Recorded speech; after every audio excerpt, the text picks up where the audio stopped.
So let's get into the awards then, which is more straightforward because you're judging what you've seen, not predicting what you think you might see. Best player. Was this an easy one for both of you? Yeah, so easy. He'll win every award, I would imagine. PFA, Football Writers, ours. Not that ours is outlying, but yeah, he's the best player in the league by a mile this season. Why is it always the striker, the goal scorer? Could it have been Virgil van Dijk? Listen, it could have been. I think if you were asking me who'd come next, I think Virgil van Dijk's definitely, certainly in the running for me. If I was going again, I probably would go for Van Dijk. But I just think Salah had that spell. It wasn't just that he was the top goal scorer. If he scores tonight, and listen, he'll be frustrated. He's captain Liverpool for the first time. Liverpool have lost, and he had that chance, I think, to go level with Alan Shearer and Andy Cole on goal involvement. He can still sort of, fix that for himself at the weekend. But I think that'll frustrate him. So it's not just him being the top goal scorer. He's having one of his best ever seasons in terms of numbers. It's actually interesting you should say that, because if you said to me which Liverpool player would you with those three that were running down the contracts, which one would you think that they would miss most, it would be Van Dijk. I think he's the biggest impact, I think, on Lou, just of his leadership and just what he does for the team. But in terms of just sometimes the goals, the assists, they always catch the eye and those players win the trophies. You've also agreed on the best young player, an 18-year-old from Arsenal, Miles Lewis-Skelly. What is it about him? This has been a real breakthrough season for him, halfway through the season. What is it about him? Yeah, because he probably hasn't played a full season. I don't know what his numbers are games-wise, but when I think of young players, and I think the list has come out, hasn't it, a week or so ago. He wasn't on it. I know, but there's players who are like 23, 24. Now, I think if you're 20, 21 for me, that's young, but he's only 18. That's proper young. That's when we've both probably got into big football clubs at 18 and you're a baby. The thought that, you could win Young Player of the Year at that age, that's something like Michael Owen does, or maybe Wayne Rooney, absolute superstars at that age. And I couldn't believe he wasn't on that list. And the reason I went for him was, because there was obviously other people in the running, it was more how well he's played in big games that I've watched, against Man City, against Liverpool, against sort of in the Bernabeu. It was more 5 or 6 big performances in big venues where I thought, I remember going to those places at 23, 24, and that was a lot for me to do that. And to actually go there and play well, you almost felt like you needed to be in your peak to go to these big stadiums and play really well and sort of feel comfortable and maybe not dominate the opponents, but feel like I can go there and be one of the best players. Be doing that at 18. I watched him in the Bernabeu, I was like, wow. It was just off the... it doesn't get any bigger than the Bernabeu. What's bigger after that in terms of a stadium that you want to go to? Potentially playing in a World Cup, which is something that maybe Thomas Tuchel is already thinking about with him. Yeah, that's been a massive problem position for Arsenal. Tierney, Zinchenko, Kivio's played there, Tomiyasu's played there, Timber's gone there, and he's gone and he's made it look like it's been his. It's like he's always been there. And that's the biggest compliment you can play to a young player, is that they slot in. And look, Saka's done it for Arsenal as well in the last few years. But to go in that position and do what he's done, and like Carragher says, the ability to take the ball in the biggest games, in tight situations, and it's incredible what he's doing. And they've got to change the criteria on this young player of the year. There's players in there that are 23, 24 years of age. Gravenberch, I think, was 23 this week, so he was 22 for obviously most of this season.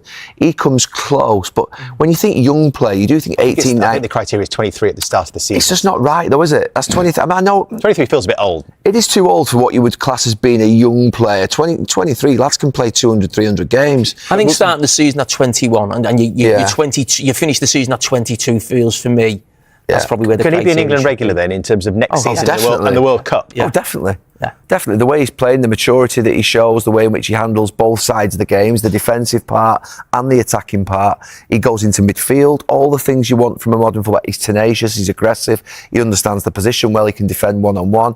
He doesn't get done on the back post as much as you might think he would with his height. All the things you look for in a fullback, he's got it. So he's a fantastic start to his career. All right, best signing, and there's been a little bit of disagreement on this. We asked the guys to take into account value as well on their spend. So, Jamie, you went with Dean Howson, who's already been snapped up and he's on his way to Real Madrid. 50 million from Juventus, on the way to Real Madrid for 50. That was the release clause. Yeah, to be honest, Milenkovic and him, and I think when we come to the next one, I've gone the other way around. But the reason I went for him on that one is because almost what he's done in terms of signing for Bournemouth. So he's signed for 15 million and he's gone for 50 million within a season. you know, and watching him play this season, wow. I mean, play off both feet. He's already obviously played for Spain now as well. He's so cool and calm. What's interesting, Jamie, I think when we talk about centre-backs, a lot of managers still would be resistant to young players playing in that position on the pitch. Has he sort of bucked that trend and shown that age doesn't matter? I'm not saying it, no, I don't think managers are wrong. I think that just shows how special he is. You know, the managers aren't wrong about goalkeepers and centre-backs playing at a certain age, whether it's 19, 20, 18. What is he? Is he 19 19. Now? 19. Mm. But, and for the majority of the season, I think he was 18. To play in that position at centre-back, it's like, wow. I mean, I played very early at times at centre-back. It was too much for me. You know, you make a mistake, you're learning the game. But he looks so cool, composed. Real Madrid at that age for 50 million. I mean, you've got to be something pretty special, and he is. Milenkovic, £12 million. Gary. Yeah, unbelievable signing. I think, to be honest with you, I was similar, but there's sometimes when you've watched one player a little bit more than the other, just purely through what games that you get given, you just think you feel a bit more of a bias towards them. And Milenkovic, I think the season that Forest have had, his dominance in that team, the way in which they defend, he's so critical to it. They defend the box a lot, so there's a lot of demand. We saw the stats before the game about how much defending they have to do. Did you think some of Forest signings go a little bit under the radar? They do. I mean, did with me. You think about Milenkovic, the one thing I would say about him is I think Forest suits him down to the ground. Sometimes when you sort of go and play for a Liverpool or an Arsenal, there is a lot more demand upon you in terms of... Because he doesn't have to play high up the pitch. You don't have to play high up the pitch. You don't have to be as good on the ball in terms of demands on the ball, but also your fullbacks usually go forward both at once. You might get left 2-on-2. There's an expectation to win every single week. Whereas with Forest, you're playing in a team that is quite compact. It suits him, but he's been a brilliant signing.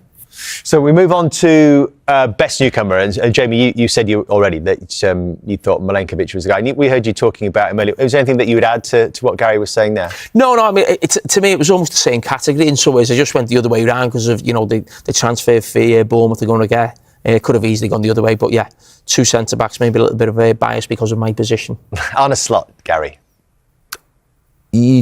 Honestly, I think to win the Premier League in your first season, I know there's a couple of managers done it in the Premier League, sort of Mourinho and Ancelotti, I think, won it his first season, maybe Conte, but you're talking some of the greatest managers there that have done that. Arne Slot comes with not the same reputation. Speaking to Mo Salah on Friday, he said, he actually corrected himself. He said not many people had heard of him. He said he wasn't, and he corrected himself and said basically what we all thought at the start, how can this guy take over from Jurgen Klopp? You know, he didn't look like he had the same level, anything like the same level of personality, but he's made up for it and more in terms of how he's compensated for it with his composure, a little bit of steel determination, some big decisions, how he's handled the 3 contract situations throughout the whole season. It's been a perfect coaching performance, and for me, just because purely I couldn't think of 2 different players, I thought I'll put Arne Slot in there as the best newcomer in the Premier League, winning the Premier League in your first season. Most improved player, there is agreement again. Ryan Gravenberch, Jamie, why? Yeah, I think probably the biggest surprise this season is not just him as a player, because a lot of players we've seen in the past have an average first season and they grow second season, but he's playing a completely different role. I mean, I watched him last season, wasn't quite sure about him. He looked like an attacking player, but he looked a bit leggy. He looked okay, he can run with the ball a little bit forward. I'm not quite sure what he is. He looked like he lacked intensity, really. And then he's gone into central midfield, a holding midfield position that Liverpool have been trying to sign someone in for about two or three seasons. They just keep missing out on players that they go for whatever reason. And it'd be interesting if Liverpool want to do that again this summer with somebody else, because I still think they probably need a player in that role. But I don't see anybody almost taking his role. I think he's sort of nailed that position now as that sort of number 6 in this Liverpool team. Let's move on to best coach, and we've heard from you, Jamie, on Arne Slot tonight, but Gary, tell us about Nuno and why he's edged your vote. Yeah, you could say Slot 100%, but because I put him as newcomer, I thought that Nuno was definitely worthy of the mention. The fact that Carragher had them going down at the start of the season, I had them close to. They would have probably been my next team, in terms of sort of being down there near the bottom. So for him to have them where they are right now with a chance of Champions League football is absolutely sensational. So yeah, I've gone for him. But I think the manager of the year will be Arne Slot when it comes to the end of the season awards. And probably if I was pushed on that, I would say. He's aren't he? No, I mean, the one. What's the main managers award? The LMA Awards. The LMA Awards. Yeah, I think the Slot will win it. but I think Nuno deserves a special mention. Quickly on Gravenberch, I can't believe the improvement in him though. I mean, I'm not going to put him in the same category as a young Vieira, but he has a little bit of a sort of feel about him in terms of how he plays. It's an unbelievable way in which he's improved. Because you said you'd prefer Man United's midfield to Liverpool. Honestly, I cannot believe when I watch Liverpool's midfield every single week. Szoboszlai, Jones, Gravenberch and McAllister. McAllister's a good player, but the other three, I can't believe. This is taking me back to August. I cannot believe the levels of performance that, to be fair, Arne Slot's got out of them. It's absolutely unbelievable. When we were discussing this earlier, there was the invention of a new category. We were satisfied quite with best coach. We wanted best coaching performance as well in an individual game. So I think it was you that was driving this, Gary. So you wanted to go with Eddie Howe in the Carabao Cup final. Yeah, I just thought it was an outstanding coaching performance. Liverpool obviously dominated the ball. Newcastle had far more shots. They controlled the game without the ball. Salah, I don't think had a shot or created a chance in the entire game, which I think is the first time that's happened this season, or only time it's happened this season. I thought they were outstanding on that day, on a day that I thought Liverpool would win. I never thought any other result would happen other than Liverpool winning. So for me, that was a great performance on that day. I mean, when the category came up about 3 hours ago, it got me thinking. But I was thinking about Eddie Howe and that cup, and not for the reasons Gary's mentioned, but something he said after the game I thought was brilliant, where he said they'd been preparing for that game as soon as they got to the final, and they played Liverpool a few weeks before, and they almost did the opposite of everything they were going to do in the game. Isak never played. There's probably nothing wrong with him. Just leave him out. And I thought, wow, that's, a manager thinking he's still got important league games, but from Monday to Friday we're working on the Liverpool game. The set piece they scored in the game from Dan Burn, they said they've been working on for weeks. So yeah, I thought it was really interesting the way Eddie Howe went about it. But I went for Iraola. What was special about Bournemouth winning Newcastle? I think Newcastle were on a run of winning 6 on the bounce. It was at St James's Park, and I think it was the one where Bournemouth had maybe 7 or 8 players out, maybe even more actually, and they absolutely battered Newcastle. I think we highlighted on Monday Night Football the performance of Ryan Christie. I remember Carragher flying down the left wing, putting a great ball in as well. And, to go to there and win 4-1 at that stage, I think it was a brilliant, as I said, result and performance. Biggest overachievers. There has been a bit of a theme you might notice here. Nottingham Forest get the vote from both of them. Biggest underachievers. Drum roll, please. Manchester United. Well, I suppose winning a trophy might slant things. Could it on Wednesday if this was Thursday morning and United had just got their hands on the Europa League? It's a silver lining around a very dark cloud. Poetic. It is. I mean, United winning to win a trophy should never be disrespected, and it'll be a brilliant achievement to win 2 trophies in 2 years. 3 trophies in 3 years. 3 trophies in 3 years is an incredible achievement in a season in an era where United have been really poor, but to be where they are in the league is incredible. Are you encouraged, Gary, by reports that Matheus Cunha could be on his way to Manchester United as soon as the season is, I think he's a good player, over, and that Liam Delap is strongly considered to be? And more Cunha, yes. I think to see someone with that sort of level of running ability, legs, I think it suits Old Trafford. Delap, I think, has got a level of potential and ability. My fear is that the expectation of him coming, the pressure on another young player to be the lead that line for Manchester United. We've already seen sort of Xerxes and Højlund this season struggle. So I think that one just needs to be sort of with a little bit of. Do you think the timing is significant, the speed with which they look to be doing things? Well, the season has been over in essence in the Premier League for quite a while, so there's no reason why they wouldn't have been able to plan. Ruben Amorim has a specific style of play, and I think it's quite clear he wants massive upheaval in the squad. So I think he's just basically, they've got a lot of business to do, and that's not just bringing players in, that's getting players out. So, look, but signing players who've got legs, who can run, who can sort of, improve what they've currently. They need forwards, obviously, but they need players in every single position. And I think Amorim will want an absolute wipeout of the current squad. So there's a lot of business to do. So that's why they've had to start early. I'm guessing we could have put Spurs in this category as well, Jamie. Who do you think comes out on top on Wednesday? I think Man United will win. Yeah. Spurs have got injury problems as well, as they have done all season, but I just think Manchester United, as Gary says, have an ability to still win games. They beat Man City in the FA Cup final last season. The club have still got that feeling, supporters going there. I think the United supporters will go there expecting to win because they're Man United, and I don't think Spurs supporters will. Spurs can win. It has been a season of sort of underdogs winning cup finals. We've seen that obviously domestically in England, but I think if Tottenham went in front, United could still win. I think if Man United went in front, I couldn't see where Tottenham would find something to go and win the game. I think United will win, just for the reasons Jamie have said, that there's some players in there like Bruno and Casemiro, I think, that'll just feel that occasion, want it, need it in their lives.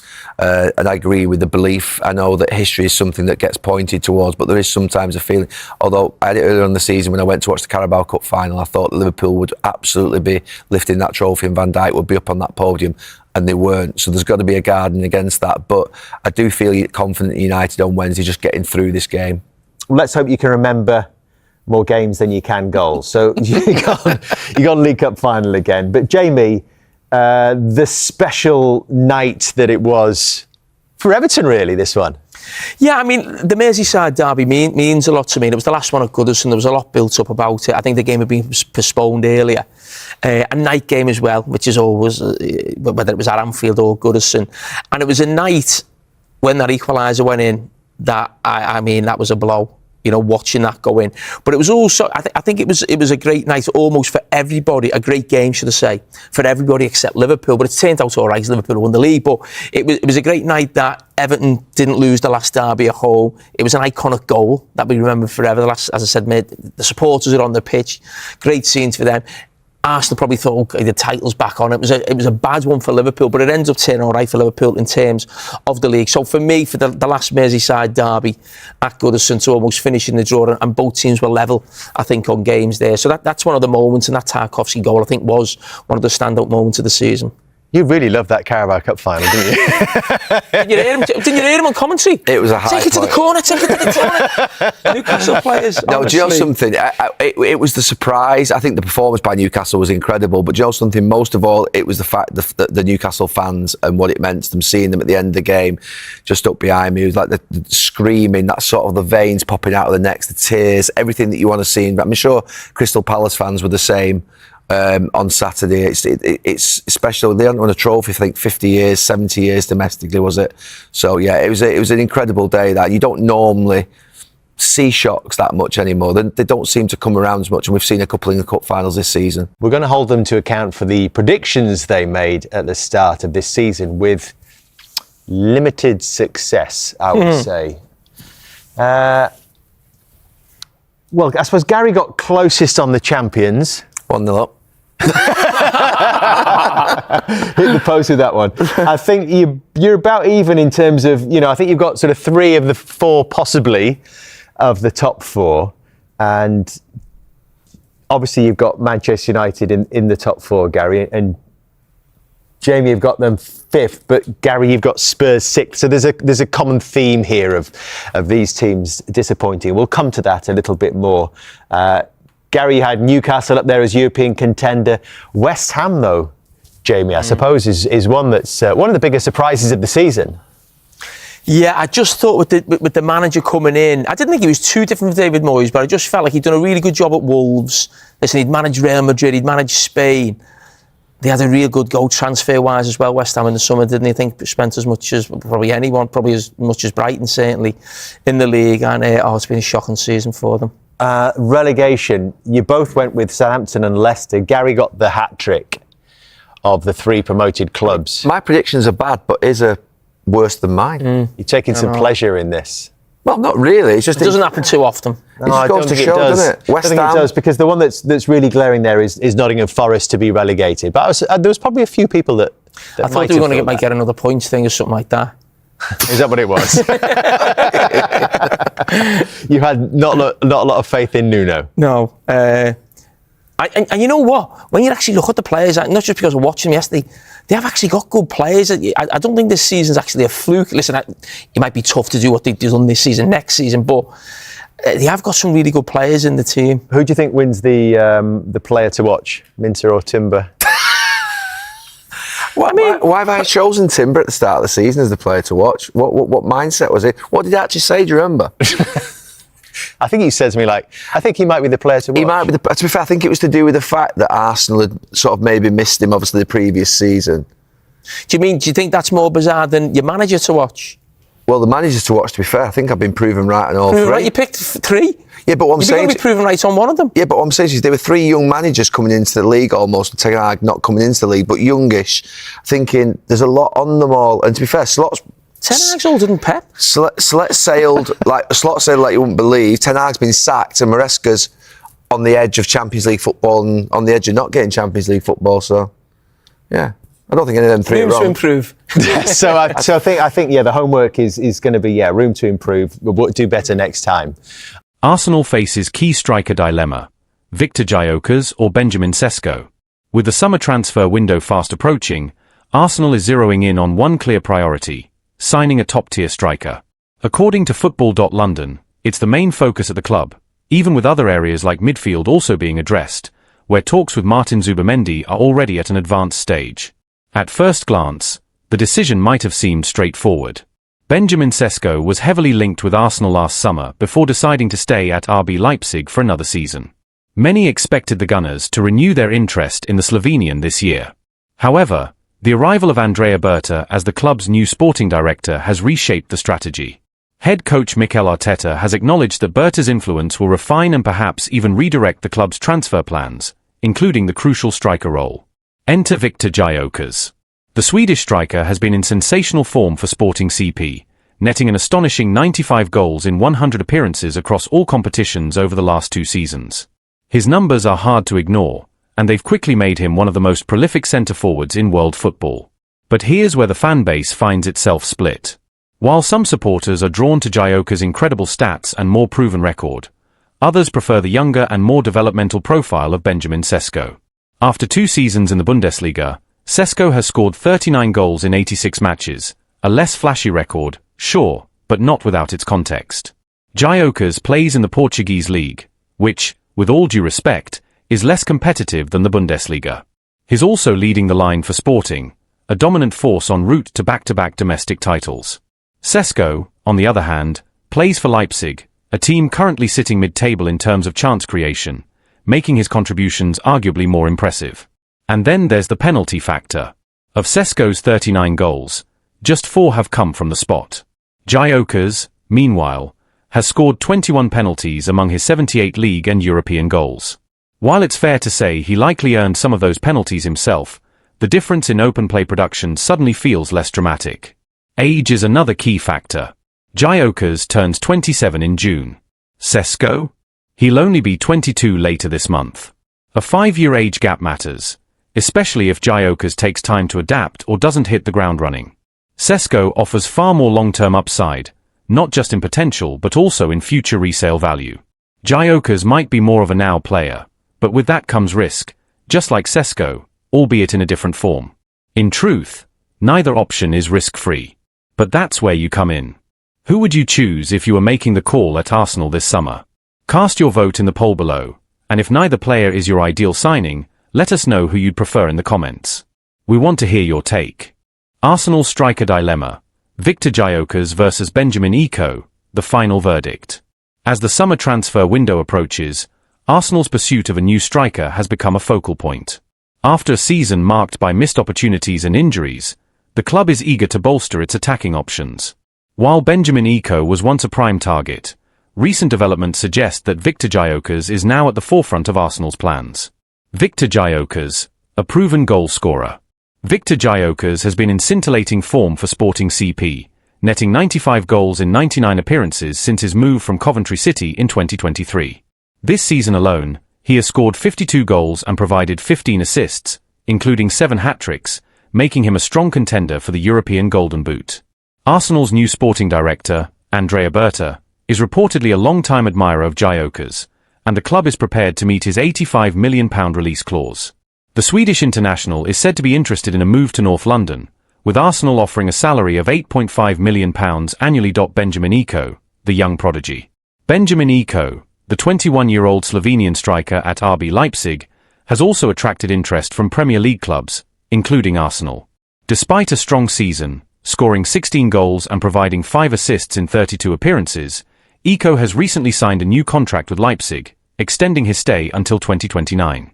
This decision has complicated Arsenal's pursuit, as Leipzig's €70 million release clause remains a significant hurdle. The verdict: Gyökeres over Iko. While Iko's potential is undeniable, Gyökeres' proven track record and immediate impact make him the more pragmatic choice for Arsenal. His experience in top-flight football and consistent goal-scoring ability align with the club's current needs. With Premier League rivals conceding defeat in the race for Gyökeres, Arsenal appears poised to secure his signature. Your opinion matters. Arsenal fans, the decision is in your hands. Who would you prefer leading the line next season?